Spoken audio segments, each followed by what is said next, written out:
Bonjour Gérard. Bonjour Henri. Tu vas bien? Très bien. Alors ce rameau couvert de fleurs, c'est quoi exactement? Eh bien là, on est face à des fleurs de ce très grand arbre qui s'appelle l'orme champêtre, le grand orme, qui est un arbre de lisière et qui pendant des millénaires donc a été une sorte d'intermédiaire entre les hommes et la forêt. Il était systématiquement en lisière. Et depuis quelques dizaines d'années, malheureusement, il a tendance à disparaître sous l'effet d'un champignon microscopique, donc, et d'une maladie qu'on appelle la maladie hollandaise de l'orme, la graphiose.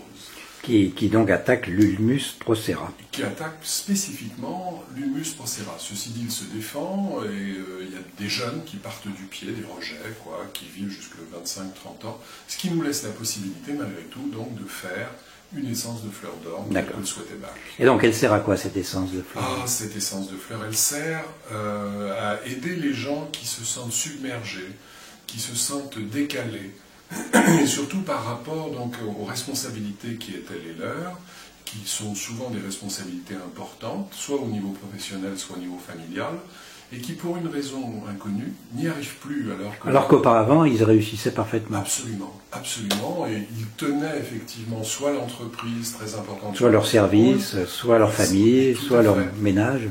Tout à fait, et pour eux, il y a brusquement, sans savoir obligatoirement pourquoi, ce côté « j'y arrive plus ». Il y a un blocage, oui. Il y a un blocage quelque part, et donc ils perdent confiance en eux, en leurs moyens, alors qu'avant ils ne se posaient même pas cette question.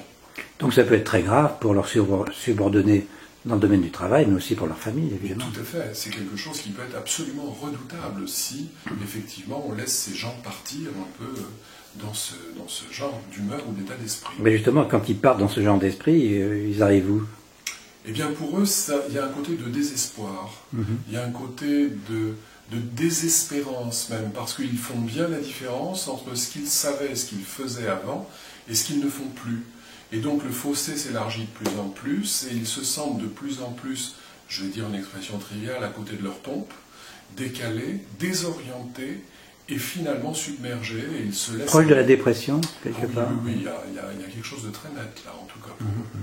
Et ce qui est tout à fait intéressant, c'est que on s'est rendu compte que les fleurs d'orme donc permettent de ramener vers ce que ces gens savaient et pouvaient faire, et donc de les recadrer, de les réaligner sur ce qu'était leur devoir, sur ce qu'étaient leurs possibilités, et ils reviennent très vite. Peut-être pour paraphraser un slogan célèbre, une fleur d'orme et ça repart. C'est pratiquement ça, c'est ça. Oui. Encore c'est moins grossissant. Bon, d'accord.